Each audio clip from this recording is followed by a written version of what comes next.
Dans un monde où les événements se bousculent, où les tensions s'intensifient, un souffle invisible parcourt les terres du Maghreb. Ce souffle, fragile mais puissant, pourrait-il être le murmure du destin? Quand l'Algérie se lève, c'est bien plus qu'un simple soulèvement. C'est une onde qui réveille les âmes endormies, un appel mystérieux que seuls les cœurs attentifs peuvent entendre. Aujourd'hui, nous plongeons au cœur du visible et de l'invisible, là où la géopolitique rencontre la prophétie, là où la douleur des peuples devient lumière. Prépare-toi à entendre ce que peu osent écouter. Voici le conte à rebours silencieux d'un monde en pleine transformation. 1. Le frisson du monde invisible. Quand l'Algérie se lève, l'heure s'approche-t-elle? Il y a des gestes que le monde interprète comme des événements politiques, des prises de position, des réactions de souveraineté, des calculs diplomatiques, mais il y a aussi ces gestes qui secouent l'invisible. Des actions qui ne font pas que traverser les journaux ou les réseaux, mais qui traversent le voile du monde spirituel. Elles résonnent là où les anges notent, là où les cœurs vibrent, là où l'histoire véritable s'écrit. Quand l'Algérie lève la voix aujourd'hui, ce n'est pas seulement une nation qui parle. C'est une terre initiée qui murmure à nouveau dans le langage du destin. Une terre de douleur et de lumière, dont les martyrs ont saturé les cieux de supplications, et dont les montagnes portent en les secrets de ceux qui ont prié dans les grottes pour la venue du juste. Est-ce un simple refus? Une réaction politique normale dans un monde blessé par l'injustice? Ou est-ce un signal, envoyé dans une langue qu'aucun président ne comprend, mais que les croyants, eux, ressentent dans leurs entrailles? Ce n'est pas une simple opposition. C'est un rugissement ancien qui revient, comme si le sol même de cette terre avait gardé la mémoire. Les montagnes du Hogar, les forêts de Kabylie, le désert du Sud, tous semblent chuchoter d'une seule voix. Le temps approche. La riposte algérienne actuelle ne se limite pas à des mots. Elle est bipaïs, elle est vibratoire. Elle réveille les âmes. Elle envoie un choc dans la structure même de la réalité. Comme si l'univers reconnaissait un acte authentique, porté non par la logique humaine, mais par la main invisible d'Allah. Souviens-toi, en 1830, lors de l'invasion coloniale, les voiles de l'invisible s'étaient déjà légèrement soulevés. Un jeune marabout du désert, inconnu du monde, avait dit à ses disciples: « Une lumière viendra d'un homme caché, dans un temps où les peuples marcheront sans but. Ce pays, un jour, rugira de nouveau, et ce rugissement atteindra le cœur de l'Est. » À l'époque, ces mots furent notés, puis oubliés, mais aujourd'hui, chaque mot semble vibrer dans l'actualité. Les peuples marchent, perdus, les dirigeants égarés, le monde sans repère. Et voilà que l'Algérie rugit à nouveau. Ce n'est pas qu'un pays, c'est une balise spirituelle, un battement de cœur du monde musulman, oublié par l'histoire moderne, mais connu des cieux. Ce qui se passe aujourd'hui peut être lu de deux façons, par les yeux du monde ou par les yeux de l'âme. Pose-toi cette question, mon frère, ma sœur. Et toi, vois-tu dans les réactions de certaines nations une simple défense, ou le début d'un éveil spirituel global orchestré par Allah? Les signes ne sont jamais donnés à ceux qui veulent seulement voir. Ils sont offerts à ceux qui ressentent. Ils ne se lisent pas avec la langue, mais avec le cœur en éveil. Et si ce qui se passe n'était pas une action isolée, mais une répétition générale pour un grand basculement? Et si l'Algérie, sans le savoir pleinement, annonçait une prochaine étape dans le déploiement du plan divin? Le Mahdi est, selon la tradition, caché. Mais tout autour de lui, les signes bougent, les nations se repositionnent, les alliances se fissurent, les peuples s'agitent, Et dans cette tempête mondiale, l'acte d'une nation en apparence périphérique pourrait très bien être le sifflement annonciateur de l'orage. L'heure approche-t-elle? Allah seul le sait. Mais ce que nous savons, c'est que les actes inspirés par la sincérité, la justice et la lumière préparent toujours les routes du juste. Regarde l'histoire.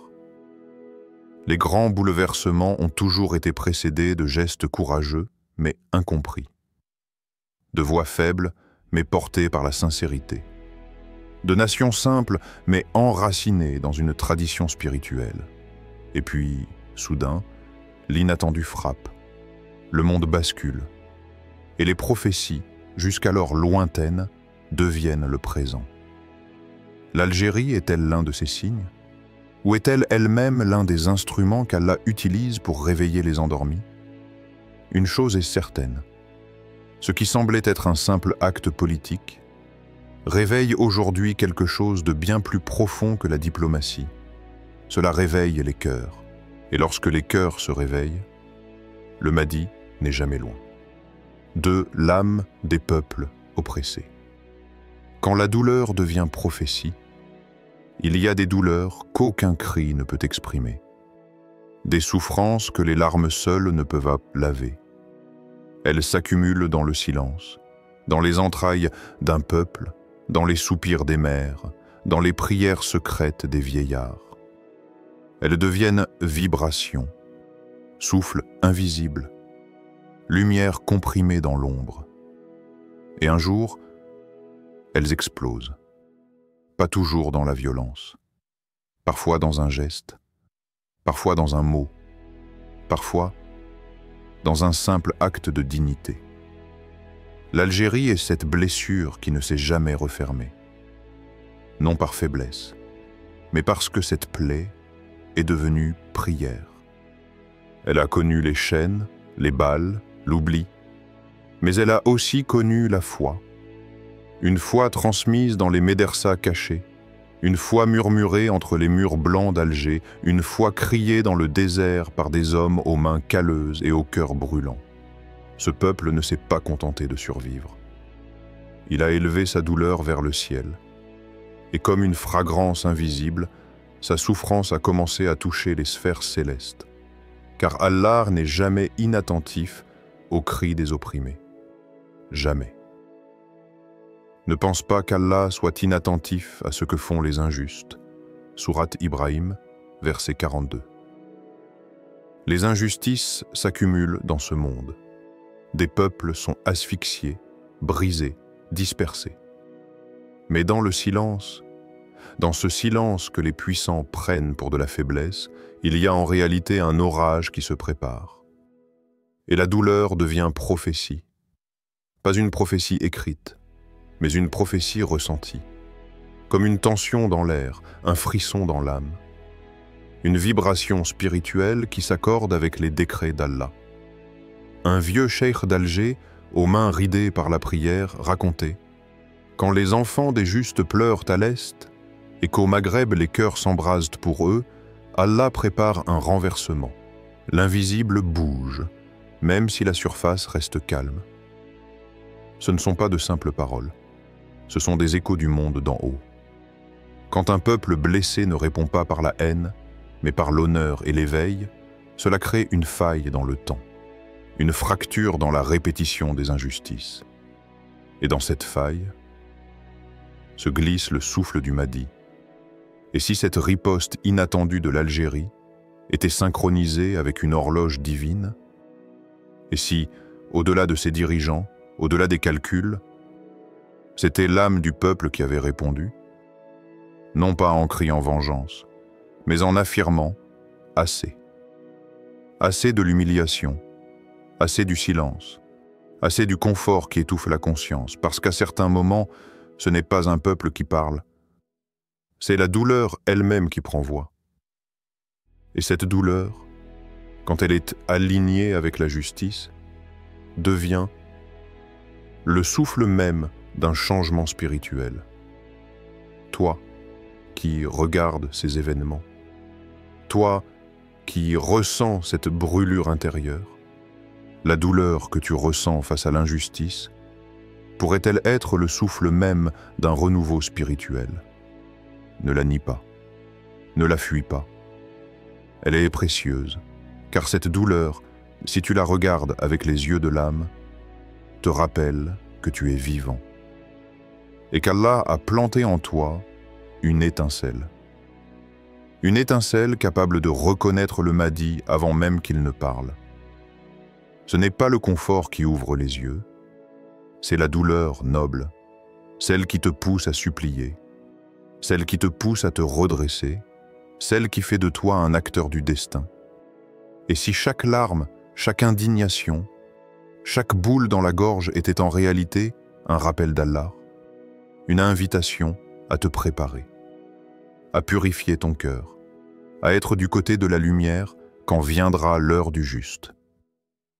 Ne sous-estime jamais la douleur d'un peuple sincère. Elle est l'encre invisible avec laquelle Allah écrit les pages de la prochaine ère. 3.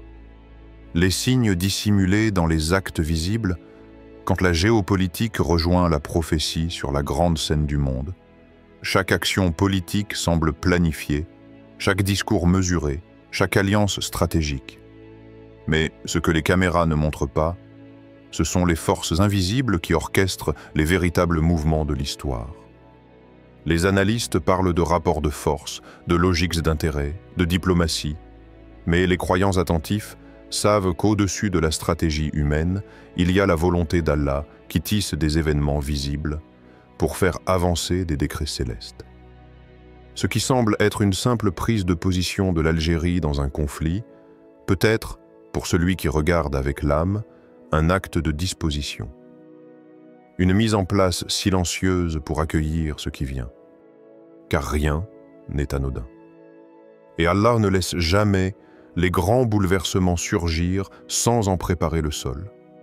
Le Mahdi n'émergera pas dans le confort ni dans l'équilibre. Il apparaîtra dans le tumulte, dans le désordre apparent, quand le monde sera affamé de justice et que les peuples auront épuisé toutes leurs illusions. Ce monde est déjà en bascule. Les équilibres géopolitiques se fissurent. Des alliances se redessinent. Des voix s'élèvent, parfois discrètes, mais chargées d'une puissance spirituelle. Et au milieu de ce vacarme, des nations prennent position, non pas uniquement par intérêt, mais par destin.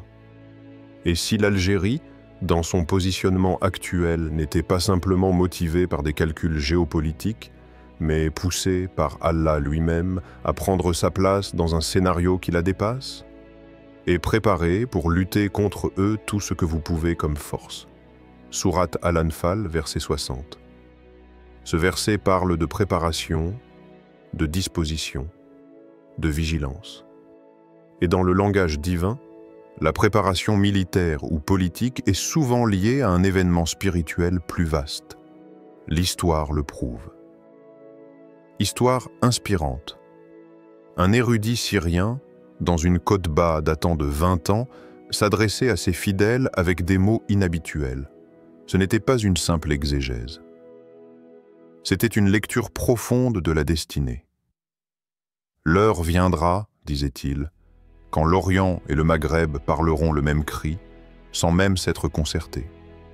Ce jour-là, celui que vous attendez depuis des siècles sera déjà parmi vous. Un cri commun, non pas organisé par des institutions, mais guidé par un élan intérieur partagé. Une colère sacrée, une nostalgie du juste. Et ce cri semble déjà commencer à résonner. Les commentateurs regardent les chiffres, les armes, les traités. Mais ils oublient que le cœur des peuples peut, à lui seul, faire vibrer le monde spirituel. Et ce qui est en train de se passer, c'est un alignement progressif des douleurs, des refus, des volontés sincères de ne plus se soumettre à l'oppression. Il ne s'agit pas d'unir les drapeaux, mais d'unir les âmes dans un même refus de l'injustice. Et c'est cette unité non concertée, cette convergence spontanée et spirituelle qui prépare le monde à l'événement que les textes annoncent depuis des siècles. Ceux qui s'opposent aujourd'hui à l'injustice le font parfois sans même savoir ce qu'ils éveillent. Ils ne voient qu'un acte de solidarité, un geste de justice. Mais dans le ciel, ces actes résonnent comme des signaux d'activation, comme des pierres qui construisent la scène prophétique. Car Allah utilise les outils les plus inattendus. Des nations éloignées, des cœurs anonymes, des événements discrets. Et dans ces mouvements, le Mahdi se rapproche. Et si Allah utilisait des nations inattendues pour préparer la scène du plus grand événement spirituel de notre époque? Et si ces nations, parfois marginalisées, parfois silencieuses, étaient des porteurs involontaires d'une promesse divine? Il ne s'agit plus d'observer l'actualité comme un simple spectateur. Il faut la ressentir, l'écouter avec les oreilles du cœur, car les signes sont là. Non pas toujours évidents, mais codés dans les actes visibles.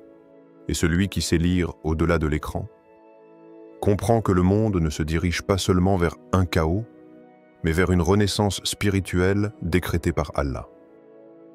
4. Le Mahdi est le lien caché avec le Maghreb. Il existe dans les montagnes du Maghreb, dans les plaines poussiéreuses, dans les ruelles silencieuses de ces villes anciennes, une mémoire que peu osent interroger. C'est une mémoire souterraine, transmise à voix basse, parfois dans les zaouïas, parfois dans les maisons de terre, entre un thé à la menthe et un regard chargé d'histoire. Ce n'est pas une mémoire historique au sens académique, c'est une mémoire de l'âme. Elle parle d'un lien mystérieux, presque oublié, entre le Mahdi et les peuples du Maghreb. Un lien que les textes officiels mentionnent rarement, mais que les cœurs sensibles pressentent, selon certaines traditions anciennes, non pas toujours écrites, mais transmises de génération en génération. Le Mahdi sera soutenu dans son apparition par des hommes issus de terre, éloignés du centre géographique de l'islam, des hommes du Khorasan, oui, mais aussi du Maghreb profond, des hommes que rien ne destinait à ce rôle, si ce n'est leur fidélité secrète à la justice. Ils ne seront pas désignés par des institutions, ils ne seront pas choisis par la puissance ni le rang. Ils seront reconnus par Allah, car ils auront su, en silence, répondre à l'appel intérieur. Et si ce que nous observons aujourd'hui n'était que les premiers frissons de cet éveil? Et si les douleurs que vivent les croyants à travers le monde, notamment en Palestine, en Syrie, au Yémen, étaient des tremblements spirituels qui réveillent des âmes endormies dans les terres de l'Ouest musulman? L'Algérie, par sa posture courageuse, n'est peut-être pas simplement en train de défendre une cause. Elle était en train de manifester un instinct du cœur, un de ces instincts que seule une âme éveillée peut ressentir. Un écho ancien, histoire inspirante, dans une zaouïa reculée de Kabylie, nichée dans les hauteurs brumeuses, où les psaumes du matin résonnent encore entre les pierres, un récit circulé, transmis oralement de maître à disciple. Viendra un temps, disaient un des anciens, où le ciel pleurera sur Gaza, et l'écho de cette douleur sera entendu jusque dans nos montagnes. Ce jour-là, les prières silencieuses deviendront des épées de lumière. Un langage symbolique, certes, mais derrière la poésie, une vérité profonde. Le cri d'un peuple lointain peut activer dans un autre coin du monde des cœurs qui attendaient ce signal pour se lever. Car les compagnons du Mahdi ne surgiront pas dans un vide. Ils ne seront pas formés dans des académies visibles. Ils seront éduqués dans le silence, par la douleur, la patience et l'écoute des signes. Le chiffre 313 n'est pas que symbolique. C'est un nombre réel, mais chargé de mystère. Ils seront 313 âmes triées par l'invisible, ayant traversé des épreuves initiatiques sans même parfois savoir qu'elles les préparaient. Et si, en ce moment même, certains d'entre eux vivaient tranquillement en Algérie, peut-être dans l'anonymat, travaillant, priant, souffrant, mais sentant en eux qu'un vent étrange commence à souffler? Un appel discret, pas comme une voix claire, mais comme une gravité nouvelle dans les événements, quelque chose d'inexpliqué, mais pressenti. Ce lien entre le Mahdi et le Maghreb n'est peut-être pas dans le lieu d'apparition, mais dans la reconnaissance. Les premiers à répondre à son appel ne seront pas forcément ceux qu'on attend. Ils seront ceux qui auront entraîné leur cœur à ressentir l'invisible. Et cela, c'est une discipline secrète. Les montagnes kabyles, les déserts du sud algérien, les villages oubliés, sont peut-être en train de forger dans le silence des compagnons de lumière, non pas par des discours, mais par des pleurs dans la nuit, par une fidélité intérieure, par une résistance intime à toute injustice. Et toi, ressens-tu cet appel intérieur à te préparer, dans l'ombre, à soutenir la justice même quand elle semble lointaine? As-tu déjà ressenti que certaines douleurs t'éveillent plus qu'elles ne t'écrasent? As-tu parfois l'impression que ton cœur vibre à des événements qui ne te concernent pas directement, mais que ton âme, elle, reconnaît comme les siens? Peut-être es-tu appelé, sans le savoir, à être l'un de ces soutiens invisibles. Peut-être que ce que tu ressens n'est pas une simple émotion, c'est un signal. 5. Le compte à rebours silencieux. Allah prépare les cœurs. Il y a dans le tumulte du monde un silence que peu entendent, un silence sacré où quelque chose se prépare.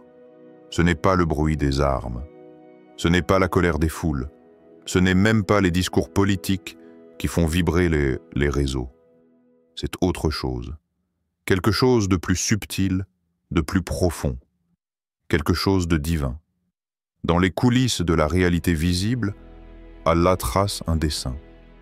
Et ce dessin ne se mesure ni en stratégie militaire, ni en accord diplomatique. Il se mesure en transformation intérieure. Il se lit dans les cœurs. Car Allah ne prépare pas seulement des événements, il prépare des âmes. Et chaque épreuve que tu vois, chaque injustice que tu ressens, chaque injustice que tu ne peux comprendre, est peut-être une invitation. Il n'y a pas de hasard dans ce que tu vis. Chaque souffle que tu prends, chaque émotion que tu traverses, chaque tristesse, chaque émerveillement sont des éléments d'un code divin. Un code que seule l'âme patiente peut décrypter. Le Mahdi n'est pas qu'un homme. Il est un miroir que Dieu placera dans ce monde pour refléter l'état véritable des cœurs. Et ceux qui verront en lui un libérateur extérieur, sans avoir fait la paix à l'intérieur, passeront peut-être à côté de l'essentiel. Certes, Allah ne modifie point l'état d'un peuple tant qu'il ne change pas ce qui est en eux-mêmes. Sourate Ar-Ra'd, verset 11. C'est une loi divine, pas une promesse vague, une loi aussi stable que la gravité. Tu veux que les choses changent autour de toi? Commence par dedans. Tu veux voir l'émergence du Mahdi? Éveille-toi d'abord. Tu veux faire partie de ceux qui seront choisis? Apprends à marcher dans la lumière, quand tout semble obscur. Dans un petit village oublié du nord algérien, un imam âgé, au regard doux et au souffle faible, fit un sermon un vendredi pluvieux.